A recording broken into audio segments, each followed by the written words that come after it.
I've got a news flash for you. There are two places where grout belongs: on the ceiling and in the trash. So we've got ourselves a nice fresh brew of espresso here. And here's our grout sample as we're starting it today. And let's go ahead and pour this into our grout. If you've thought about using grout or you're thinking about using grout, you're gonna wanna stick around and watch this video. We're gonna do some really abusive things to this grout that you would never do in your home, and you'll see why. Everybody hates grout. If you've ever used, installed, cleaned, maintained, torn out, recolored, or anything grout, you hate grout. But I want to show you something today, whether you're a professional and you do this for a living, or you're a DIYer and you've got a project you've been thinking about doing. This is a game changer. So if you've ever done grout, you have had the wonderful pleasure of dealing with something that looks like this. Of course, this is an extreme example, and I want to show you why we set this up a little bit later. But you're familiar with all products that contain Portland cement, sanded, not sanded, doesn't really matter. They all behave and act similarly. I actually mixed up this grout last night just for this video, and honestly, I'm pretty shocked that one of the most common issues with grout did not happen on this sample, which is hardened up overnight.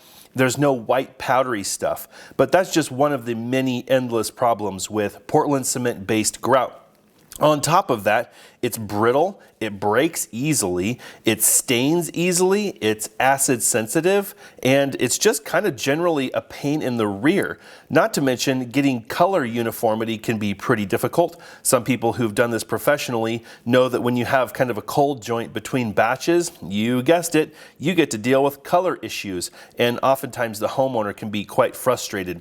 So this glorious product has been providing ample frustration for millions of people for years. If you're like a lot of homeowners who get the pleasure of trying to upkeep and maintain this stuff in everything from your shower to your backsplash, maybe on your floor, you have quite a chore. The irony is that a lot of people use sealers or sealants to try to protect the grout. But what most people don't know is that they're doing it all wrong. The sealer isn't even doing its job, but I'll tell you what, it's expensive and they're more than happy to take your money.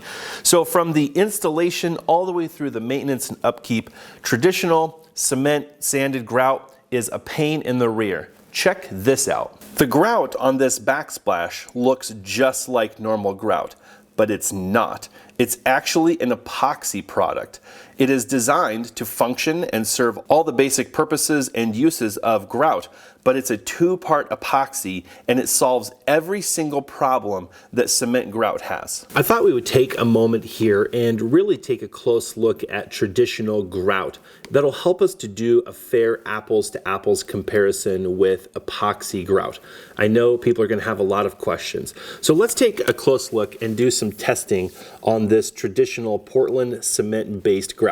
This is a sanded grout, but these problems are true for sanded or non-sanded grout. It's all the same. One of the first things that most people will notice with brand new grout is a white kind of powdery substance that magically shows up not long after the grout has fully cured. It's actually still possible that that could show up here. What is that? Well, that is actually salt that's in the cement.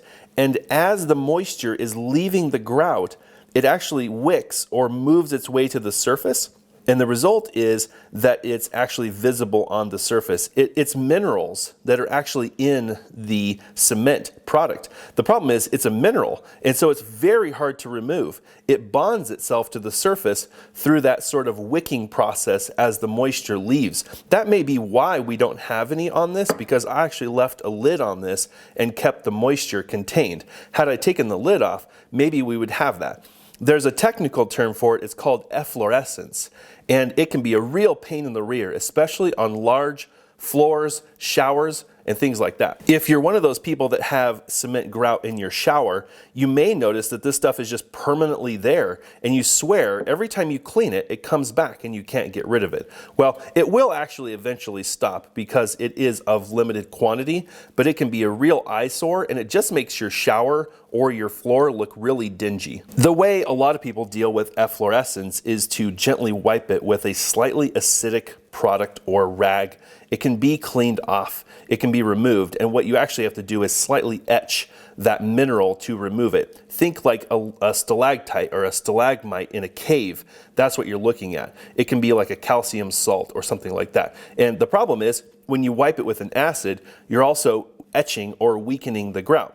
Can you see the problem? We're like going in circles here. Cement grout happens to also be very brittle. So if the person doing the installation, let's say it's on a floor or in a shower, doesn't do an amazing job getting the prep done, which happens probably 80% of the time. I mean, I'm not going to accuse everybody of it because there's just so many moving parts. It doesn't have any give to it whatsoever. And so if the floor or the wall starts to move, guess what? Over time, your grout is going to crack and crumble is what's going to happen. And you're going to end up sucking it up with the vacuum or sweeping it up. And now you have an exposed grout joint. And what that does is it actually exposes the edge of the tile to abuse and chipping, which is not good. So we've got another problem with cement grout, and that is that it cracks and it's brittle. All right, for the next issue that most people run into with cement grout is acid sensitivity. I've got some pretty nasty acid here, something you probably wouldn't want to have anywhere near concrete or grout or tile or anything like that. But we're going to use it to demonstrate what most people unwittingly experience with their grout and how come it degrades and starts to look pretty bad over time. So the problem really is that being cementatious or cement-based, all cements are sensitive to acid. If you want to give your driveway a good refresh, you can give it a bath in acid. This is very common. The problem is in a house, we have a lot of acids and we don't really realize how these have an effect on grout. So for example, in the shower, probably one of the worst offenders for grout. You wouldn't believe how many products in your shower are acidic. Everything from shampoos, conditioners, body washes, soaps, even body oil, depending on the quantity, can be acidic. And you guessed it, over time, it has a very dramatic and not good looking effect on our cement grout. So let's do a quick test with our strong acid here, and let's demonstrate kind of on an exaggerated scale what's happening to your grout slowly over time. Okay, so let's be fair. This acid is so nasty, you would just never do this, and that's why we're doing it on video for fun. So this little bit of acid here, what's going to happen is it's going to react with that cement. And by the way, this acid is extremely unstable, so definitely don't do this type of test without proper PP&E. So here we are, let's just put a couple drops on here and we should get a pretty good fizzling action.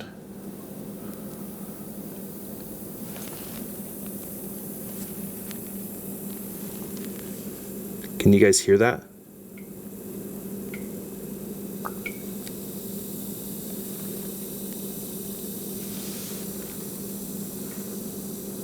Let's do another test here, zoomed in a little bit more. I really want you to see how much of a degradation this causes on the grout.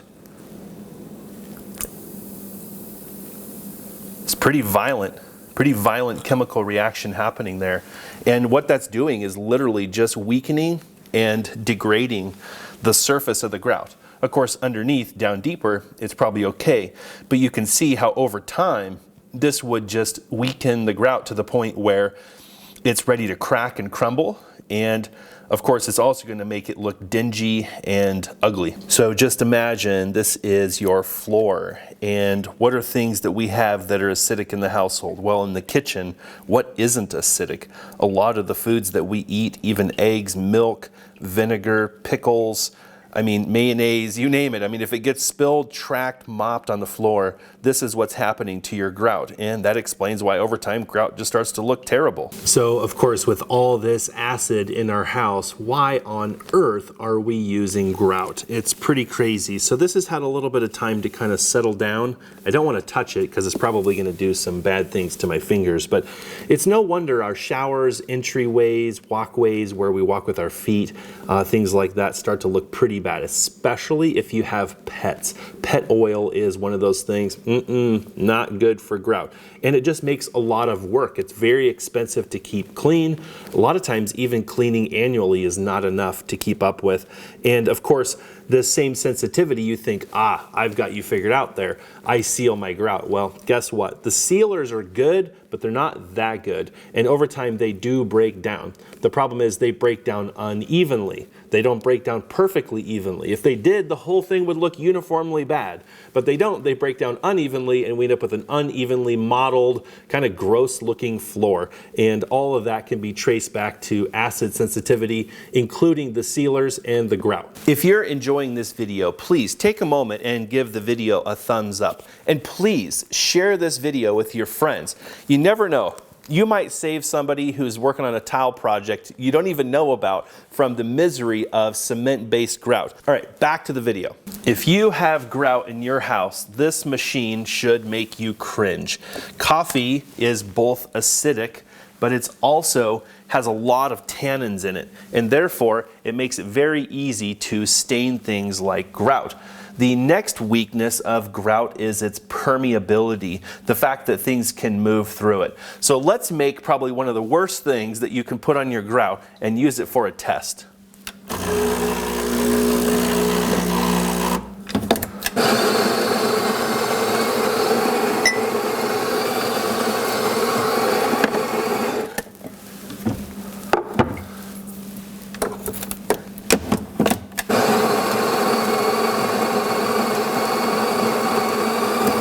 I think I can feel some of you folks out there cringing already because you know what's coming, and that's why we're doing this in a test environment.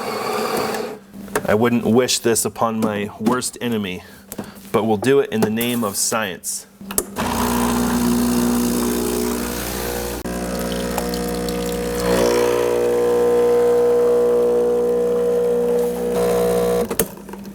Oh yeah, nice strong brew. That'll do. Before we start with our scientific experiment, I wanted to show you, now that that acid has sat on the grout for quite a while, the effect that it had.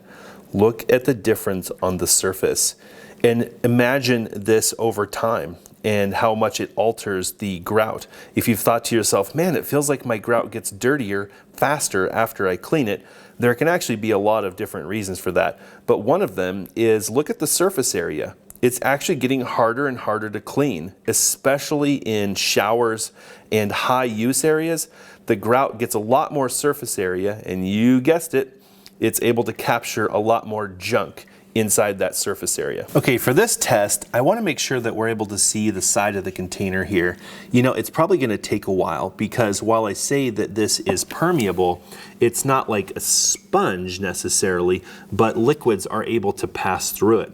And that means each time we mop or use a large amount of water, if that water is not perfectly clean, that stuff is working its way down into the grout. So we've got ourselves a nice fresh brew of espresso here. And here's our grout sample as we're starting it today. And let's go ahead and pour this into our grout. And for the sake of being extreme here, to prove our point, let's just leave it there. Let's let it set. Oh wow, you can already see this going down. Look at that. It's already made a lot of progress. Now, this is extreme in another way. This is very hot liquid. So just imagine how heat accelerates this process. And by heat, I mean shower. Think about taking a nice, long, hot shower, and this is what's happening to your grout. Wow, so over here you can kind of see this one's made a lot of progress. kind of found a little fissure in the grout there, and that's really going for it. Oh yeah, we're getting a lot of progress. And yeah, if you were thought about this for a minute, you might think that we're recoloring our grout. And of course, that's not our intention, but this is an extreme example of the permeability of this grout.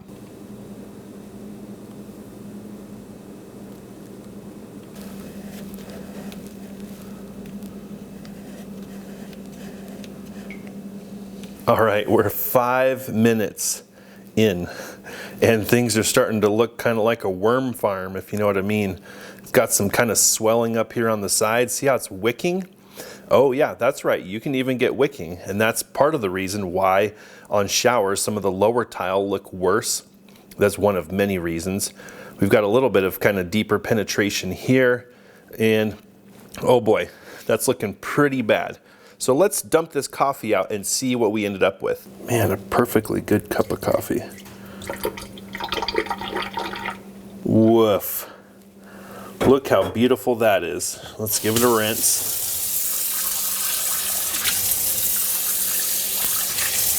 And you wonder why people hate grout. What a mess. So now we've got acid etching, which you can see kind of revealed the grout permeability more. That kind of hard surface is better able to resist the permeability, but once that's gone from the acid, bang, now we get mega permeability, and we've even got coffee clear down the side here. We're halfway through this grout, and it's 1.25 inches thick, and that was just 5 minutes. Just imagine how things change over time when you're walking on things and taking 2-3 showers a day, and just how much of a headache this stuff is. And there you go. That's what most people's grout looks like eventually over time, unless you don't live in your house. And yeah, you're not going to clean that out. This is not a cleaning issue. It's likely this is permanently damaged. There are some things we could do. You could try doing some acid, etch the grout, remove the surface, but I don't think you're getting that much grout to go away. Most people's grout isn't much thicker than that. Well, probably a little bit thicker, but you can see the paradigm here. This is pretty much shot. And as I promised, the solution to every single one of your grout problems. This is a specific brand, but the point of this video is not the brand, but more the technology or the science. This is epoxy grout. Now the similarities are it looks like grout, acts like grout, and it's a direct one-to-one replacement for grout. You can use it to bed tile, and so there's no fundamental change at all in the process, except for one thing.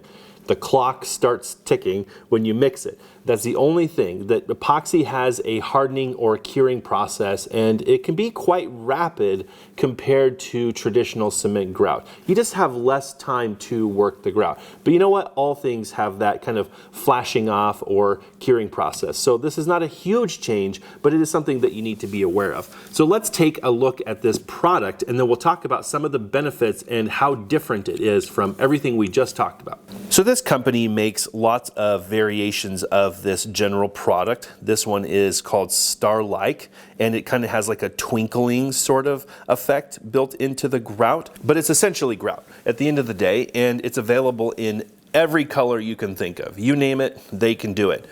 But some of the immediate benefits, let's go through them.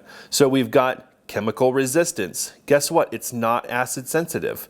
It can also be used below the waterline, which is a non-issue for this type of stuff. So this is an example in a shower, no problem at all.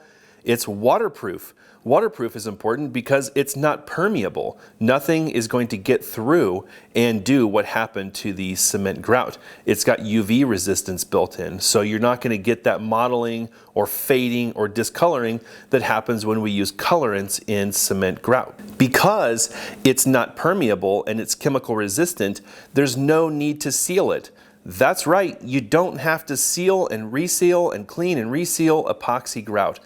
Once it's installed, it's done. The cleaning process is as simple as cleaning your countertops or something like that. Now, there are professional systems that can speed this process up, but unlike concrete or cement grout, the cleaning process is extremely simple, and when you're done cleaning, you're done. Let's take a look inside the bucket here at what's included. So there's some instructions here, and I don't really love the fact that they just throw them in with the grout, but whatever. What are you going to do? So this is all of your instructions on installation and processes.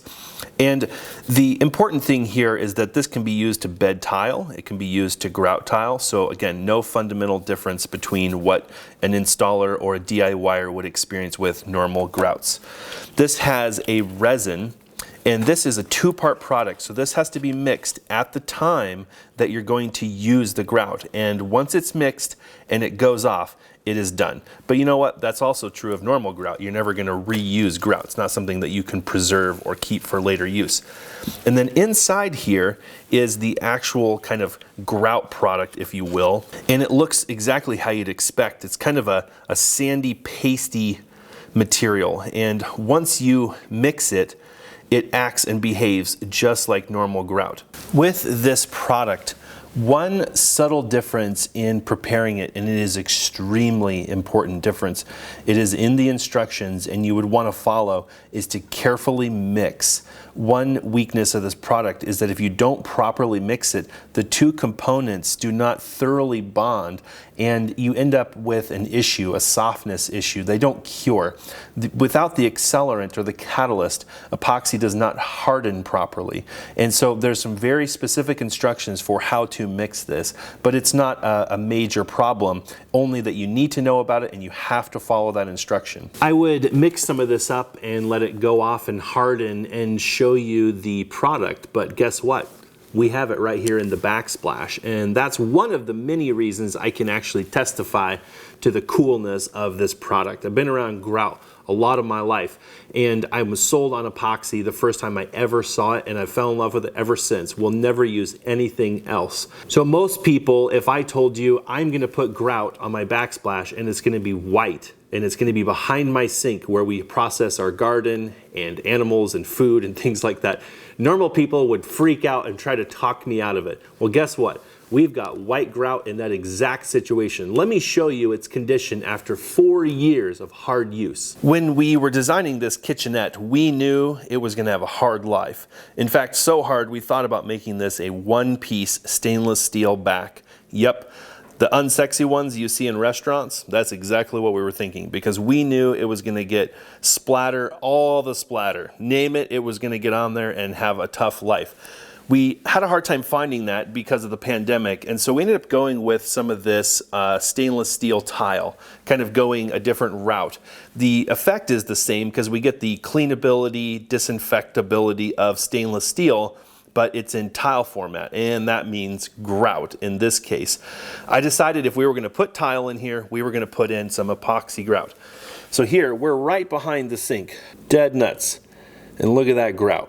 It's absolutely spotless, and that's after 4 years of living behind this sink and doing all the bad things that we've done in this sink.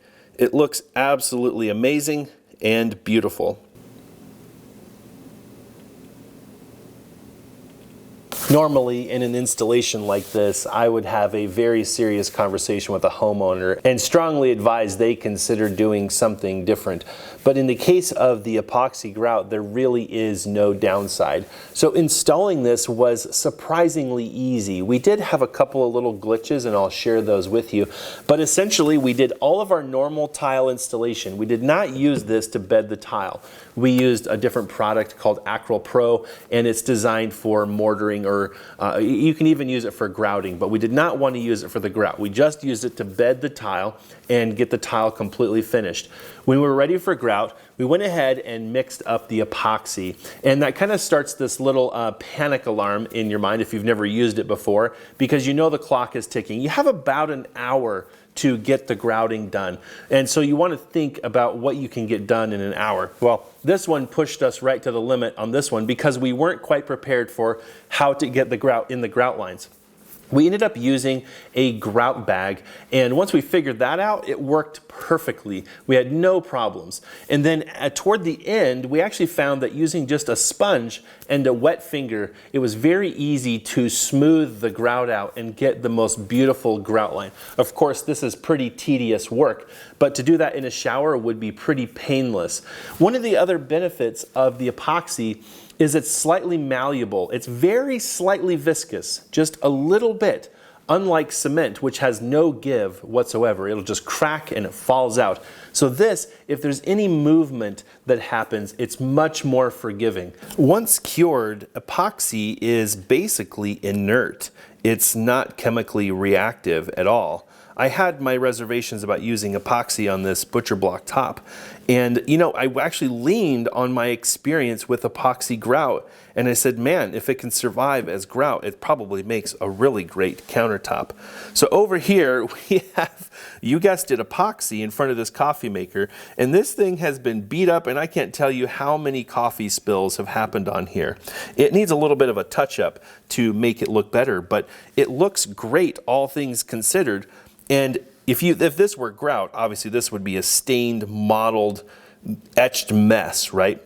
So the epoxy is a beautiful product because it's not only waterproof, it's chemically inert. So lemon juice, apple cider vinegar, mayonnaise, body lotion, shampoo, conditioner, none of those are going to have an effect on the epoxy grout. So is there a downside to the epoxy grout? Well, I guess the only things would be just the workable time is about an hour.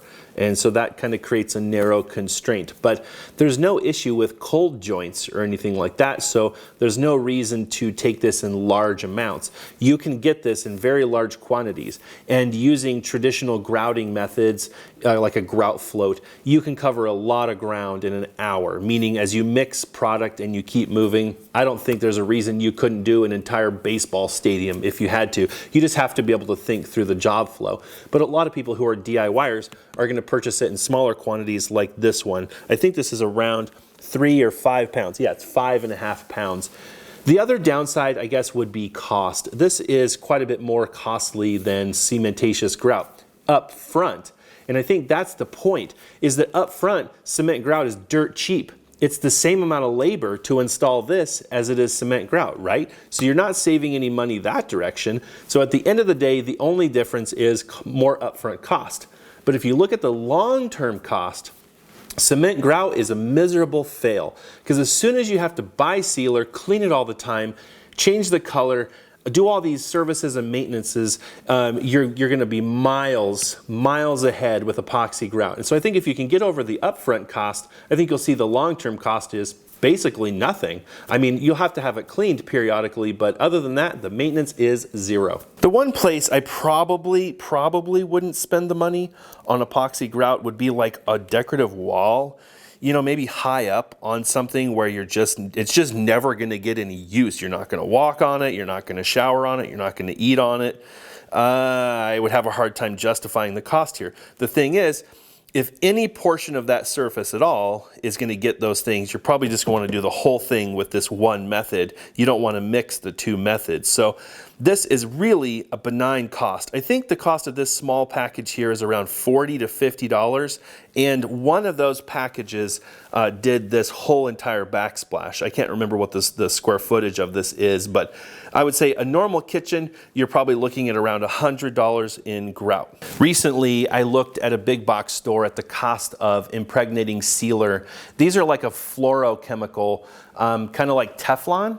And the problem with sealants or sealers is that nearly everybody does it wrong. They don't follow the instructions from the manufacturer. And I think that's part of just kind of a cumulative misunderstanding of how the technology works. And so the net effect is people, first of all, are just wasting a bunch of money by improperly sealing their grout or tile. The second thing is that it has a shelf life, it has a wear life. And the problem with sealers is that they don't wear evenly. And so you end up very frustrated because you're like, man, I swear I just sealed that. Why is it doing this? And well, there you go. It doesn't work exactly the way you would think.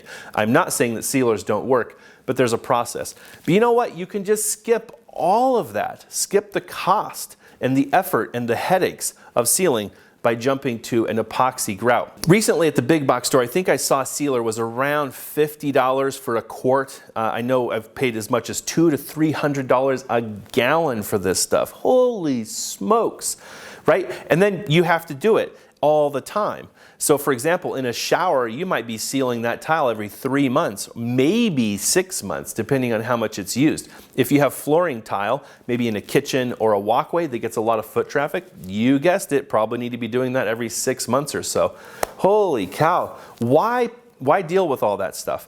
If you go epoxy, I don't think you're ever gonna have to worry about any of that stuff. Schedule a professional cleaning periodically and you're gonna love your backsplash, your shower, and your floor. I'm gonna stick my neck out a little bit here and speak to the homeowners, people who are trying to build or do projects and they're hiring a professional. I'm gonna tell you right now, forewarn, that most professionals won't work with this stuff, and has nothing to do with the product. It has a lot to do with their experience and their comfort level. And I'll tell you, most tile guys will probably talk you out of epoxy grout, not because they don't believe in it, they don't want to deal with it. But you're the homeowner and you're the one that has to live with this product for the rest of its life. So I would encourage you to be patient and maybe try to find a tile setter who is comfortable with epoxy, or let your tile setter work on a small project first and let them get comfortable with the product, because what they don't want is for you to be mad at them. So find a way to work together to try this product out, and I think you and your tile setter are going to love it. So I'm curious, what do you guys think? I mean, what do you think of this outcome? And then have you used epoxy grout? Do you know anybody with this stuff? How has it worked for you? And what are your thoughts? All right, guys, take your pick. What do you think, that or that?